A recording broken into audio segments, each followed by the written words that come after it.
If it were, my followers would fight to keep me from being handed over to the Jewish leaders. But my kingdom is not of this world. Sa Tagalog po, no, ang sabi po dito,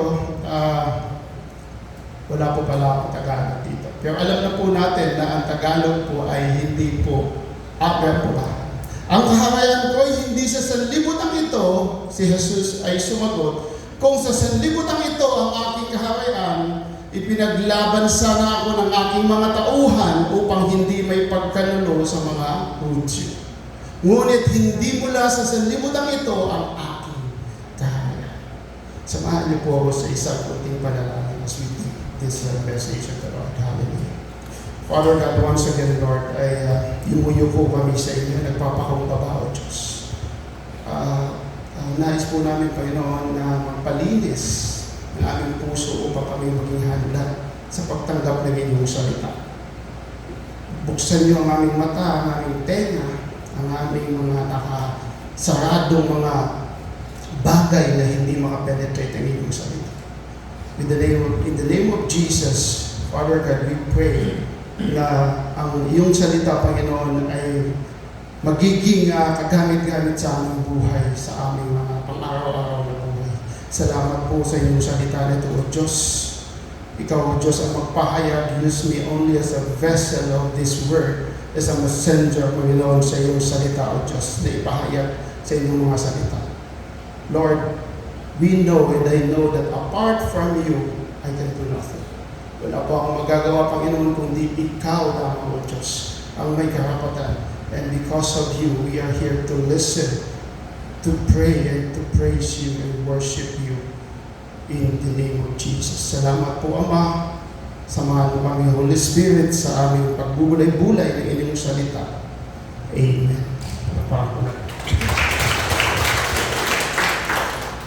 So, brothers and sisters, ano nga ba ang ibig sabihin ng upside down kingdom? Ang upside down kingdom, ito po ay ang sinasabi kabaliktaran. Amen? Kabaliktaran. Kung ikaw po ay mahina dito sa sanlibutan, ikaw ay pinapalakas ng Panginoon. Amen? Kung ikaw po ay nagpapakumbaba po dito sa sanlibutan, ikaw po ay pinagmamataas ng Panginoon. So in other words, it is a kabaliktaran. No? So the words of the Lord, pag nakikita po natin, brothers and sisters, as we dig in the Bible, makikita po natin na there were a lot of words na iba po talaga ang kagustuhan ng Panginoon sa ating pamumuhay. Amen? So ngayon pong umaga, ang sabi po dito, the kingdom of our Lord Jesus, no? The upside down kingdom ay completely operates, no, in a different system values. Kung itong mundo ay pinag-rule ng mga kings, si Jesus naman ay siya din po ang hangin ng hindi lamang itong mundo, kundi pati ang langit. He is the King of Kings and the Lord of Lords. So makikita po natin that this world runs in a different system. No? Kasi po makikita natin, lagi po tayong sometimes, mahirap po na para tayong nabudol, tama? Yung na-scam. Kasi po, because of this word. But if we Christian believers of the Lord, the word of the Lord, we have a discernment that sometimes malalaman po natin that this is the world system and different to the system of our Lord Jesus.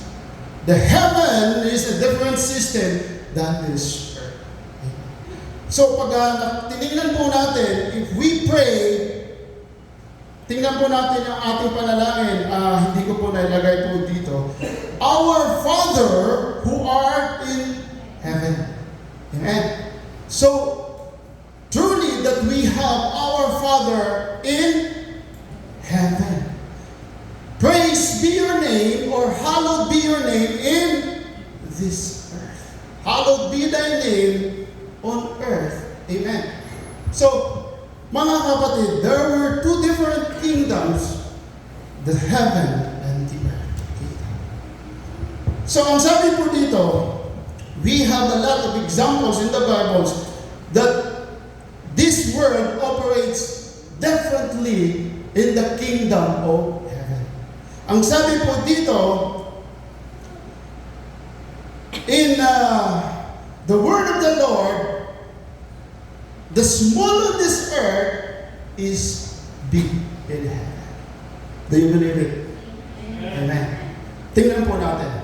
In Matthew chapter 13, verse 31 to 32, he told them another parable. The kingdom of heaven is like a mustard seed, which a man took and planted in his field. Though it is the smallest of all seeds, yet when it grows, it is the largest of garden plants and becomes a tree, so that the birds come and perch in its branches. Brothers and sisters, this is the illustration of the mustard seed, and when it grows, it became a tree. Tingnan niyo. Amen.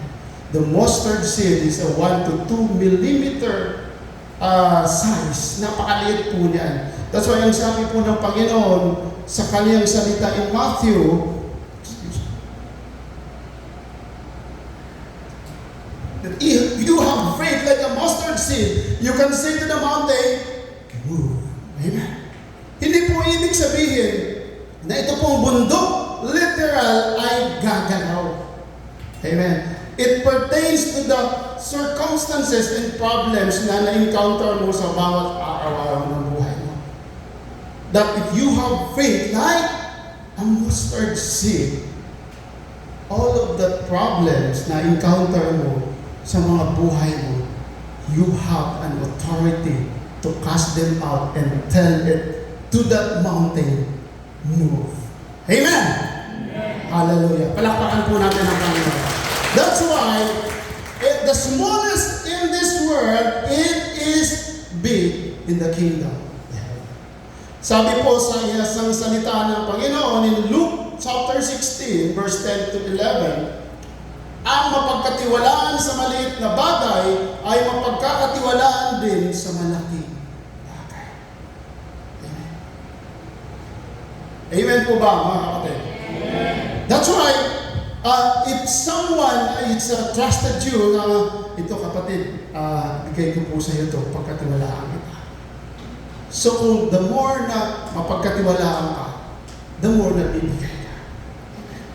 Ang sabi po sa the parable of the talents, last week mas pinag-usapan natin, at the same time, the parable of the workers, si Jesus po ay mahilig po sa parable. Kaya po ang sabi dito, na sa parable po, in the talents na pinag-usapan natin last week, mayroon pong mga pinag-entrust ng talent, ng bagay, 1, 5, 10, ibinigay sa kanila, yung iba po ay pinagyaman nila.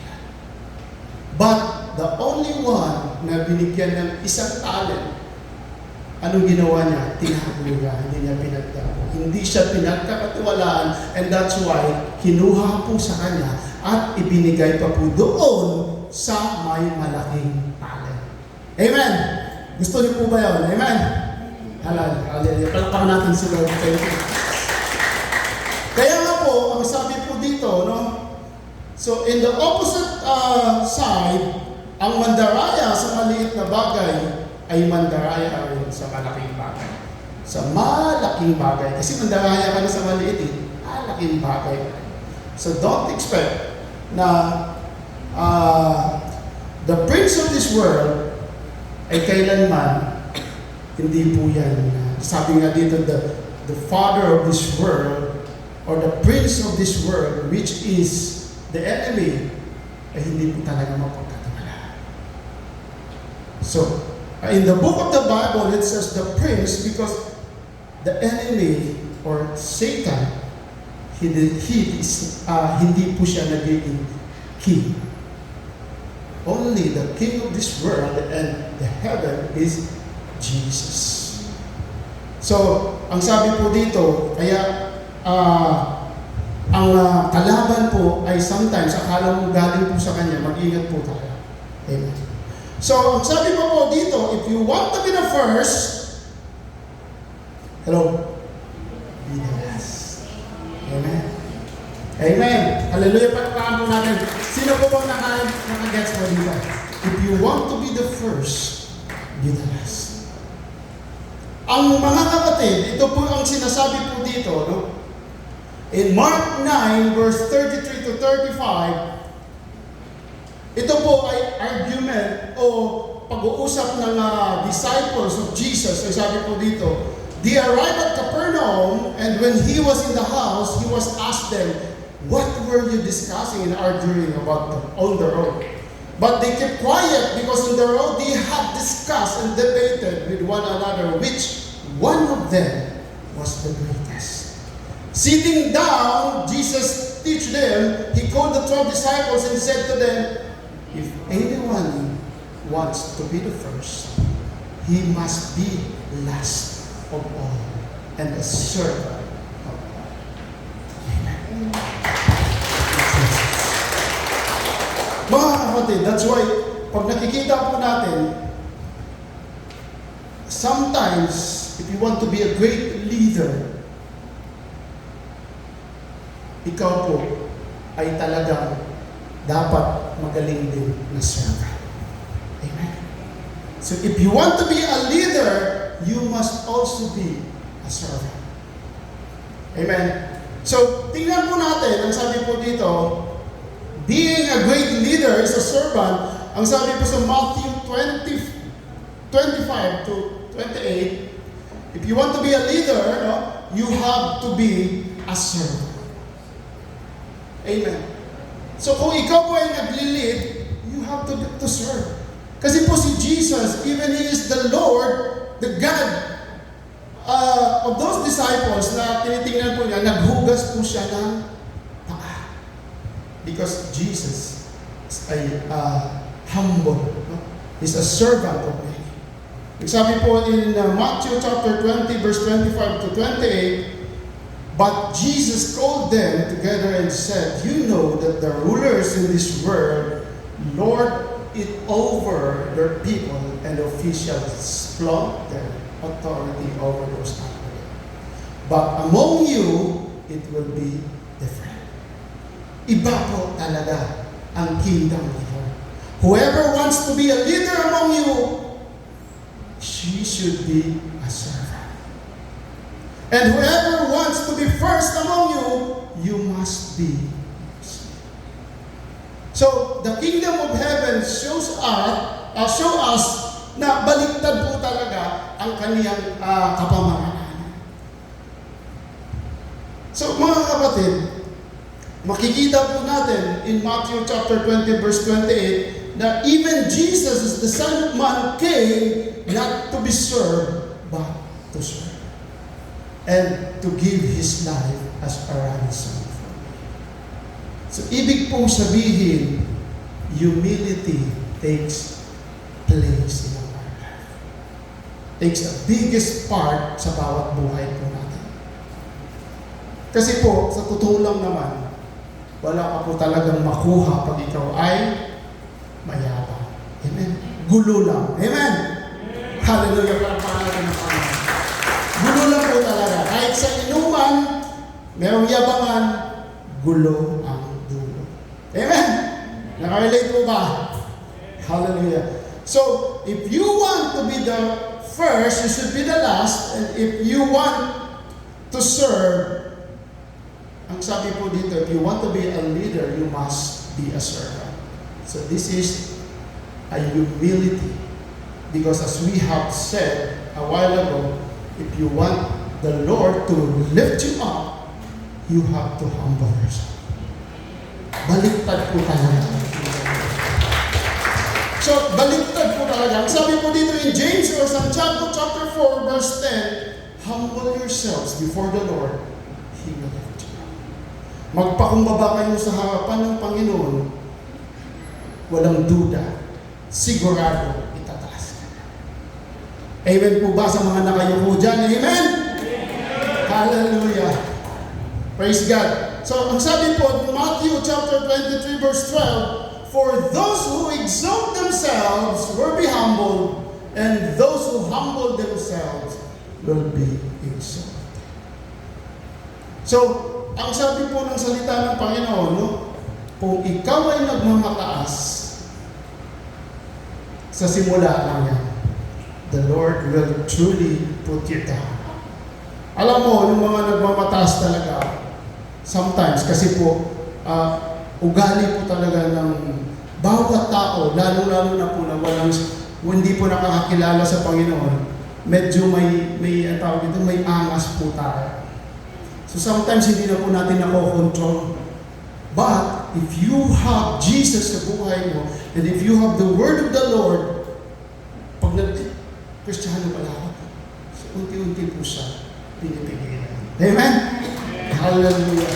So sabi po dito, if you have Jesus and the Lord of Lord life, hindi ka po nagiging mayabang.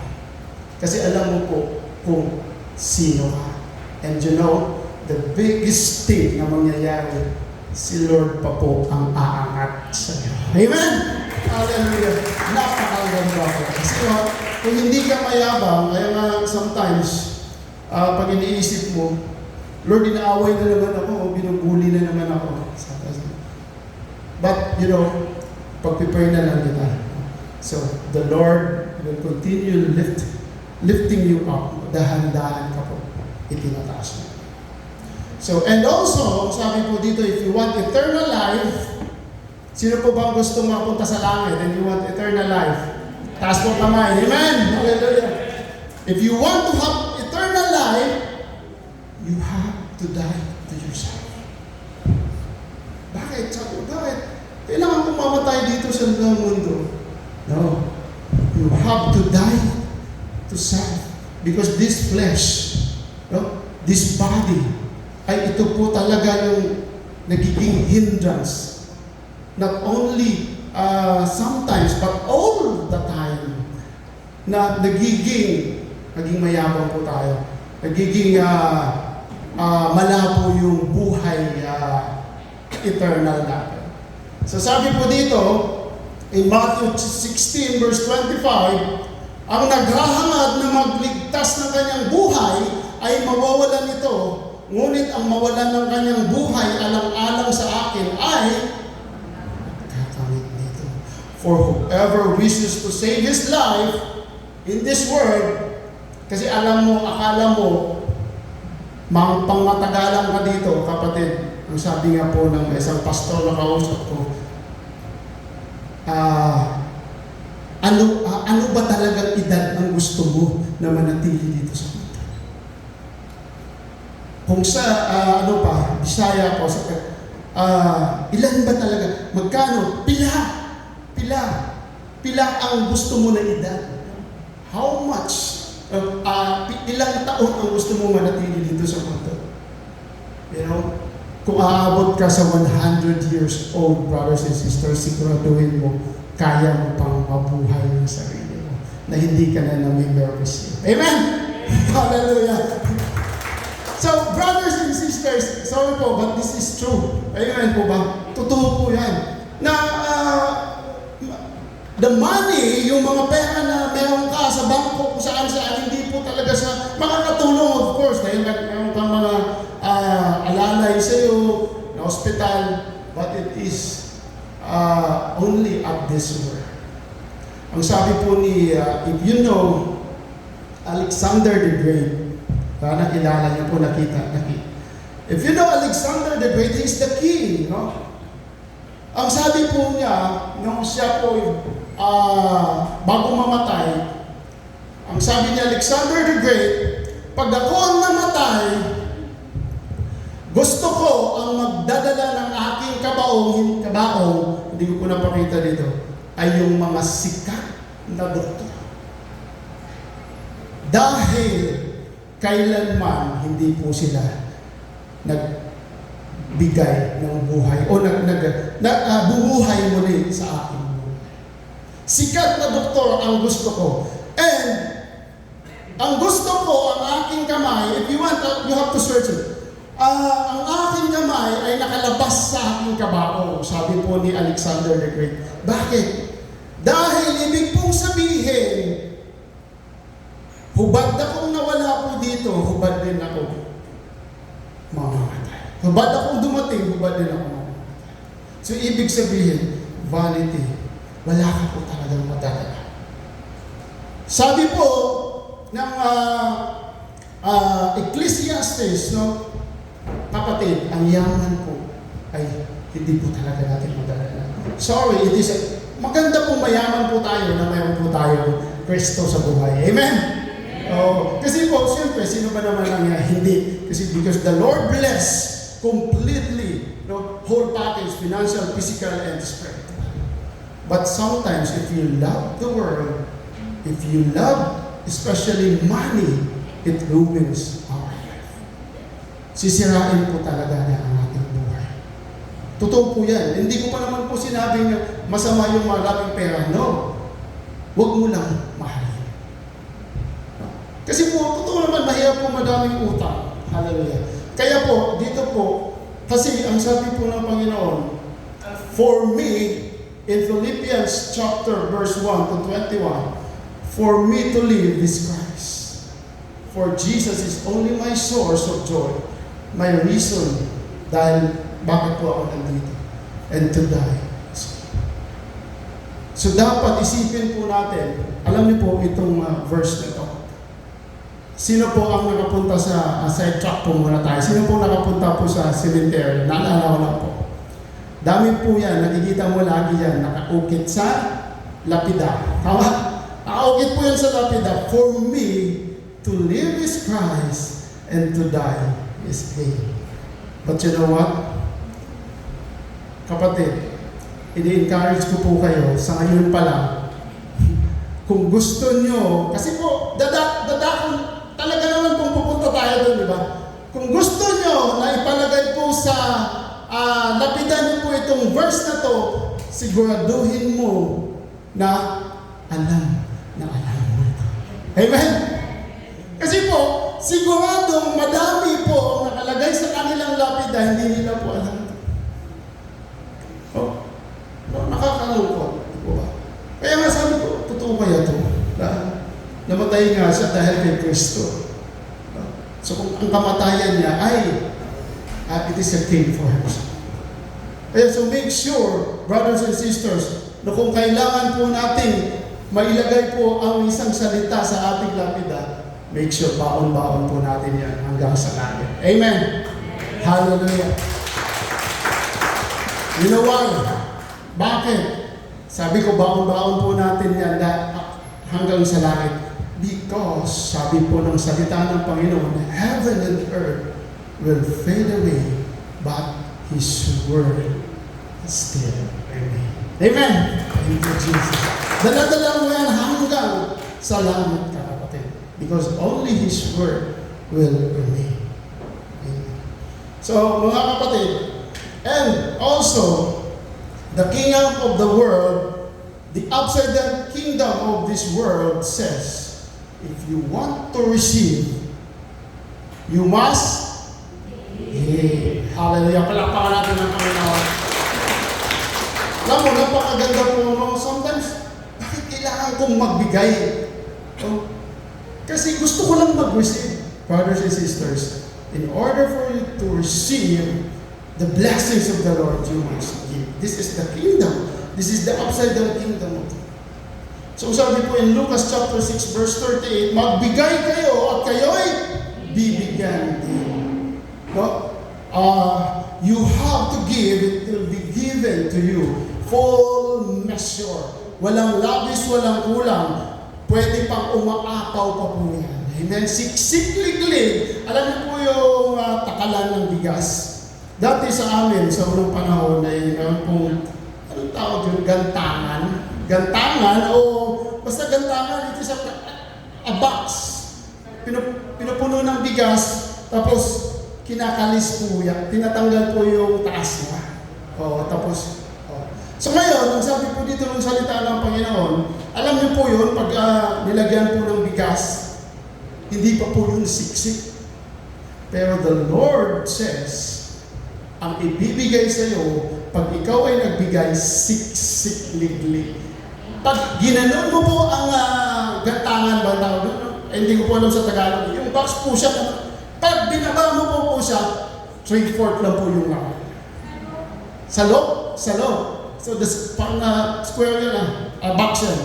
So, pag niliglig mo po siya, bababa pa po siya. But you know, the word of the Lord says, hustong takal, siksik-liglig, at umaapaw. This is the word of the Lord that says, amen, you have to give in order for you to receive more. At ito pa, sapagkat ang panukat na ginamit ninyo sa iba ay sa akin gagamitin panukat sa inyo. And the Malachi says na, alam niyo po, He will open the floodgates of heaven. Alam niyo po, ipodam, that is a floodgate.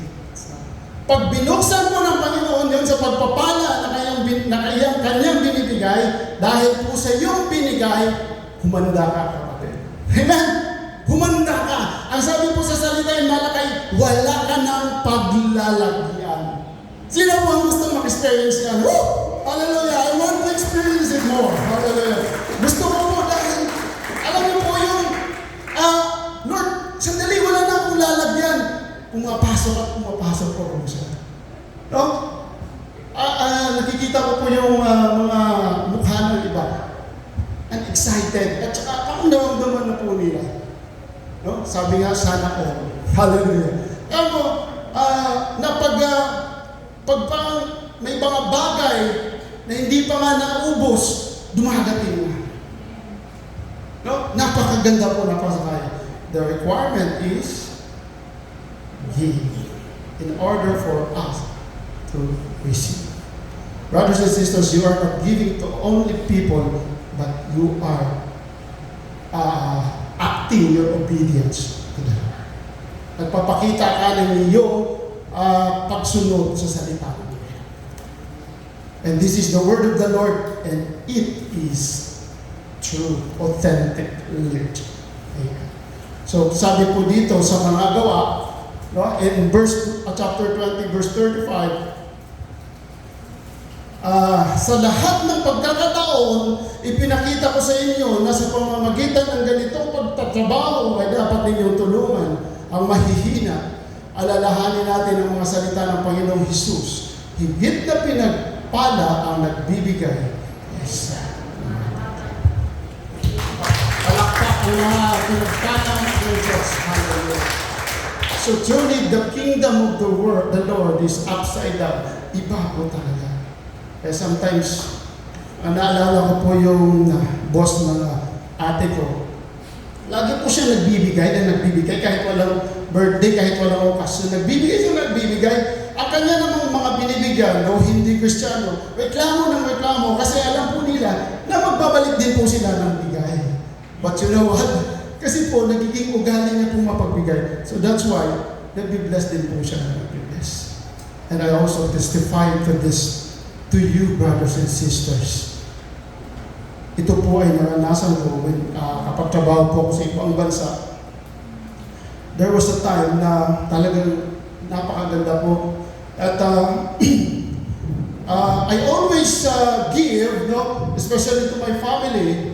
But sometimes, nakikita ko na parang naramdaman ko, and it's only for my problem, na tinigil ko ang blessings. Sometimes, parang brothers and sisters, mind you, huwag mong tigilan ang blessings. Ibigay mo mga bigay. Kasi po, tumitigil din po ang blessings na bibigay siya. Kasi, if you saw the vessel, no, ang pipe po, ang tubo ay hollow po yan sa gitna, yung dinadaluyan ng tubig. Diba? The other end is outfall, and it is used na inlet. The outlet in the inlet. Pag pinagpapala ka, kapatid, dumadaloy po siya, pumapasok po ito. Tuloy-tuloy ang pasok niya tuloy-tuloy din dapat ang pagbibigay mo. But if you cover the end, hindi na po siya. Mag-burst na po siya. Titigil na po blessings. Maghahanap ng ibang pagpapalain. Amen? Hallelujah! Woo! Ito po yan. Yun ang ating po pinag-usapan, the Dead Sea and the Sea of Galilee. Remember? Alala niyo po yun? The Dead Sea is always getting away from the river of Jordan. But the Sea of Galilee is a free sea na madaming isda, madaming mga... But the Dead Sea, patay po, walang nabubuhay. Only a sea. Because this Dead Sea always getting, ay hindi po namimigay. Wala po siyang outlet. Naalala niyo po yun, the Dead Sea and the Sea of Galilee. But the other sea, the Sea of Galilee, is a free sea na mimingwit, na ginagamit madaming blessings. Because He is not only getting, He is also giving. Lakpakan mo pa yun. Hallelujah. And, hello, bato-bato sa langit, ang tamaan ay tusok. To revenge at your enemy, you should love. Woo! Hallelujah! Ramdam niyo ba? Hindi po Valentine's po ngayon, hindi po Hearts Day, pero sabi po ng Panginoon, this is the only way to revenge to your enemy. Love. Hallelujah! So, amen! So, brothers and sisters, masarap po talagang magmahal. Pero bakit kasi? Bakit kasi? Masama pa yung pakiramdam ko sa kanya. Hello.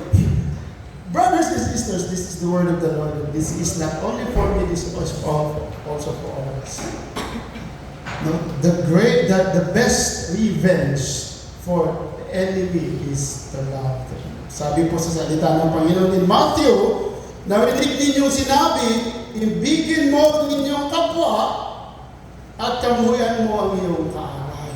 Ngunit, sabi ng Panginoong Isus, ito naman ang sinasabi ko, ibigin ninyo ang inyong mga kaaway at ipanalangin ninyo ang mga umuusig sa inyo. Palakpakan natin. Ang tanong, ginagawa ba natin? Pinapanalangin po, pero sana madapa. Joke. Ginagawa, pero no, hindi po. Ang tunay na mga anak ng Diyos ay hindi na po nananalangin niya. Amen? Hallelujah. Palakpakan natin ang Panginoon. Wala po yan dito sa Bride of Christ. Amen? Maging sa ibang Kristiyano, sorry po, hindi lang po dito. So sabi po sa Romans 12, chapter 14, verse 14, bless those who persecute you, bless and do not curse. Amen. Totoo po. Kasi sometimes, hindi ka pa makakamupol, masakit pa po sa pakiramdam. Lord, tanggalin mo to. Ayaw mo ng ganito. Ipagpipray po natin. And it will happen. Because the prayer of a righteous avails much. No? So, yun po ang ating gagawin. Amen. If you want to revenge to your enemy, love them. Bigyan mo ng bigyan. Hallelujah. So sabi po in Romans chapter 12, verse 17 to 20, huwag ninyong gantihan ng masama ang masama, sikapin ninyong mamuhay ng marangal sa harap ng lahat ng mga tao. Hanggat maaari gawin ninyo ang inyong makakaya upang mamuhay kayo ng mapayapa kasama ng sinuman. Mga minamahal, huwag kayong maghihiganti. Ipaubayan ninyo yun sa galit ng Diyos, sapagkat nasusulat, akin ang paghihiganti, ako ang gaganti, sabi ng Panginoon. Sa halip, kung nagugutom ang inyong kaaway, pakainin mo, kung nauuhaw, painumin mo, sa gayon ay mabubuntun ka ng mga baga sa kanyang ulo. Huwag kayong magpadaig sa masama, kundi daigin ninyo ang sa buti ang masama. Brothers and sisters, pag tinignan po natin, Ang sabi po dito, painumin mo o sa gayon ay magbubunton ka ng mga baga sa kanyang ulo. Magbubunton ng mga baga sa mga ulo ay hindi po ibig sabihin na maglalagay ka ng baga po dito sa ulo ng kalaban mo. Amen? Sunog, kalbo, hallelujah. Ibig kong sabihin, brothers and sisters, heat burning coals in someone's head, ito po yung kahit hindi mo kasalanan. Hello? Tawag dito, bato-bato sa langit. Ang tamaan puso, kahit hindi mo kasalanan, kapatid, ito po ay dapat natin gagawin. Guilty din po ako dyan, totoo. But this is the word of the Lord, meron po pala na salita ng Panginoon. Ang sabi dito, no? Kasi pag ikaw po ay naglagay ng burning coal sa kanilang ulo, ibig pong sabihin ay, kapatid, pinalamig mo, pinabigay mo sa kanya na okay na, wala na problema. Kahit hindi mo kasalanan. Sabi po dito, then he will realize at he will be shameful of what he is doing. Siya po ay mapapahiya. Siya po ay siya po ay talagang hindi makatingin sa iyo dahil pinatawad mo na siya kahit hindi po siya karapat-dapat. You know, ang nangyari po also, the accident. Alam niyo po ba yung mga aksidente ngayon? In Jesus' name, no, lagi po tayong manalangin ng aksidente sa NAIA. Amen. Ang aksidente sa STX.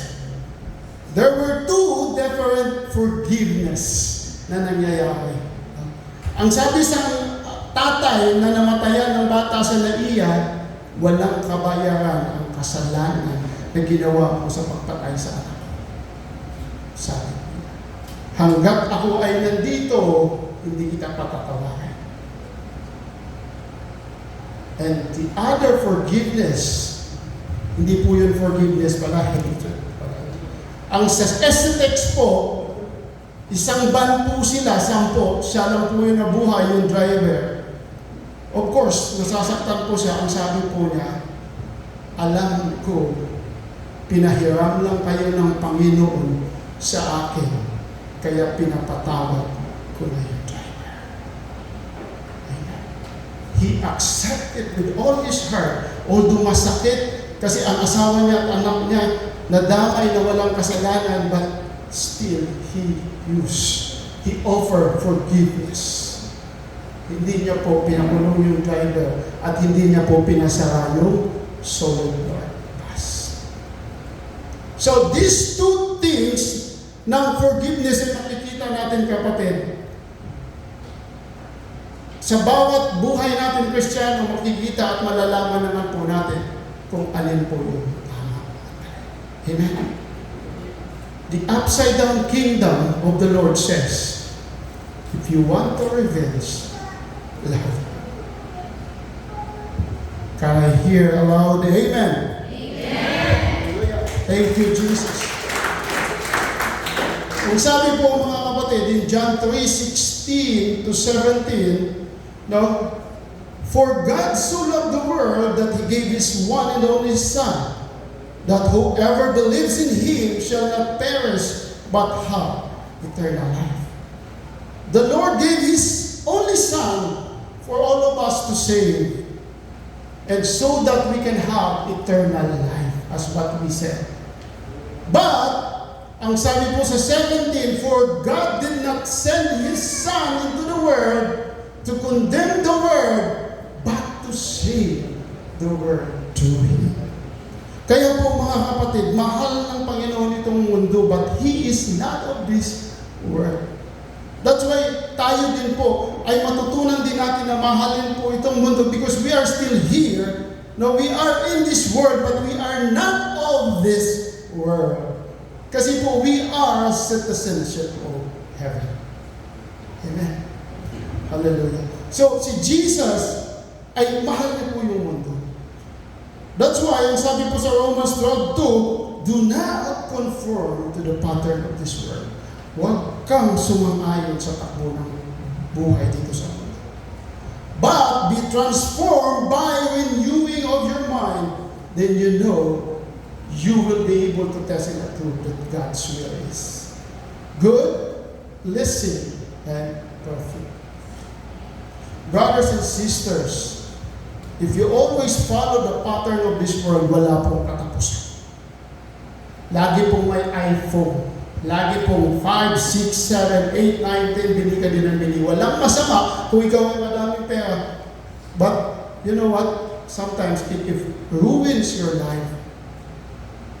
Have a discernment of the Lord. Pag ikaw naman po ay sabi, because we are the Alpha generation, may karapatan po kaming sumagot sa aming mga magulang. Hello. You have no right to answer your parents. Guilty po ako dyan. Admitted po ako dyan dati. But nung nalaman ko po ito, now I understand. At sabi po ng Panginoon, it is always opposite. Mahalin mo ang iyong magulang at ikaw ay magkaroon ng buhay na walang hanggan. Amen? You have a long life. The word of the Lord said. Basahin niyo po, hindi ko pa po nasama. That's why, totoo po yan. So, this is not only for us, for the youth also. Totoo po.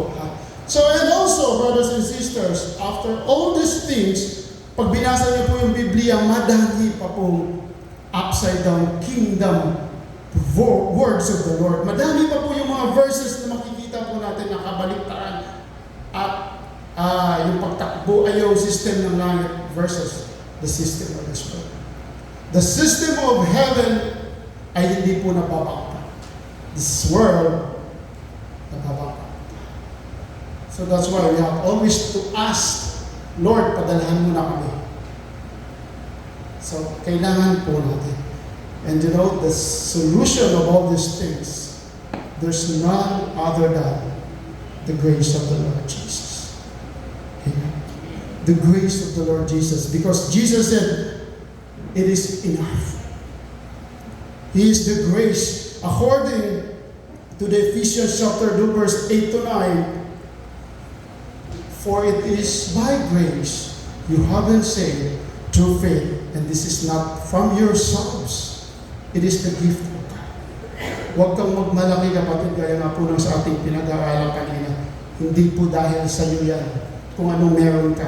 It is only from the grace of the Lord. Hindi po sa iyo mabuting gawa na dapat mo may pagmayabang. At dahil po yan, sa nagbigay sa iyo, walang iba ang ating Panginoon. Amen. Palakpakan po natin. Hallelujah. Sabi po dito, we are only a passer-by in this world. Tayo po yung mga, we are only journeying. No, dumadaan na po tayo. Matagal na po yung 70 years, 80 years old.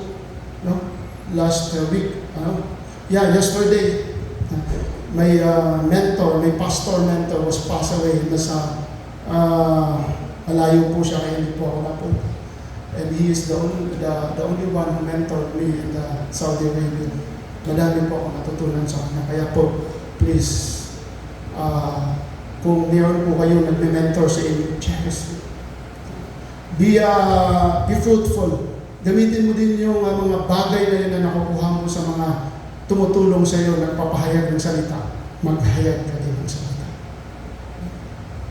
Hallelujah. So, this is the word of the Lord, and also in Matthew chapter 25 says, then the king will say to those in his right, come, you are blessed by my Father.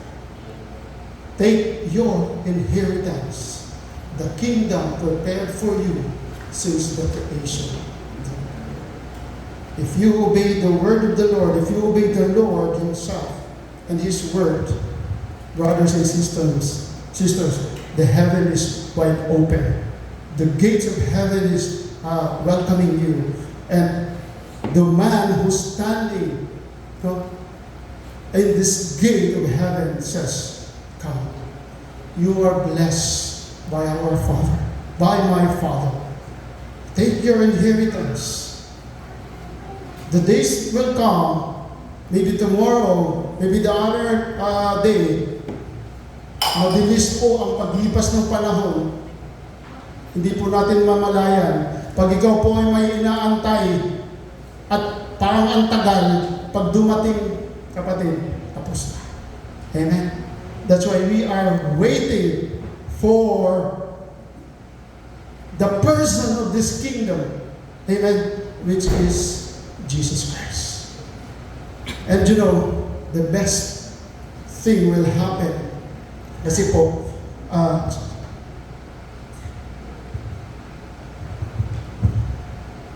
sa madaling panahon, as we continue walking and journeying in this earth, hindi po natin namamalayan na ang atin pong pinakaantay, no, na pagbabalik ng ating Panginoon ay andyan na po pala. So that's why we have to prepare. We have to always search wisdom from the Lord na ihanda po lagi ang ating mga puso. Ang sabi po ng Panginoon in Isaiah 5:20, this kingdom of the world na malapit na po pagharian ng prince of this world, which is the enemy, the Antichrist. It always says, tinitingnan na po natin, andyan na po sila. They are only waiting for the stage to be fully the platform na pagtatayuan po ng Antichrist. And it is only to say that who could even good and good evil. Yung mga nagsasabi na ito, kasalanan to, pero okay lang yan. No.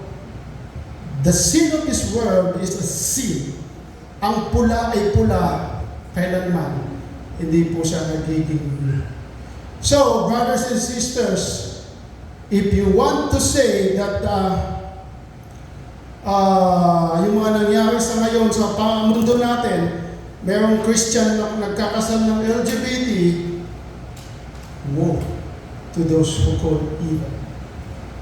Hindi po maganda po yung ginagawa nila na okay lang daw po yun. They call these evil things good and this good evil. Sometimes sa buhay po natin, kasi nasanay na po tayo sa kasalanan, na ito okay lang yan. Sometimes nakasanayan mo nga kumuha ng bond paper sa office, okay lang yan. Pero kasalanan po talaga. Naalala ko po, sometimes okay lang yan. O gagamitin natin ito, magdadala tayo. Pero sometimes nagiging ballpen na siya. Nagiging isang rim na siya. That's why, be careful. Ang kasalanan po ay kasalanan. So we as Christians, maingat po tayo na titingnan. We have to ask discernment from the Lord. Kaya po, titingnan po natin na ang kasalanan po talaga ay hindi kalugod-lugod ng Panginoon. But He loves the sinners. Mahal ng Diyos ang makasalanan, pero ang kasalanan ay hindi mahal ng Diyos. Sabi nga po dito sa ating verse kanina, our prayer is not that you take them out of the world, but you protect them from the evil one. Ang panalangin po ng Panginoon na tayo po'y poprotektahan habang nandito pa po tayo sa mundo. Pero dadating ang panahon, because we are not of this world, even as I'm not, Jesus said. So brothers and sisters, ang salita ng Panginoon ay nagsasabi one day, and Revelation says, hindi po nasama dyan, the kingdom of heaven will go down in this earth. The kingdom of heaven, in Revelation it says, there will be new kingdom, the new heaven and earth that will go down in this earth. So this kingdom, pag binasa niyo po sa Revelation, hindi ko lang po nakuha yung verse niya, ay ito po ang maghahari ng millennial reign at peaceful reign na kailanman hindi po natin natatagpuan sa ating sitwasyon. The new heaven and the new earth na magagawa po, na gagawin po sa susunod na mga panahon, and of course, kasama po tayo doon, mararanasan na po natin yung tunay na katahimikan, kapayapaan, at ang buhay na kasiyasiya at walang hanggan. Amen.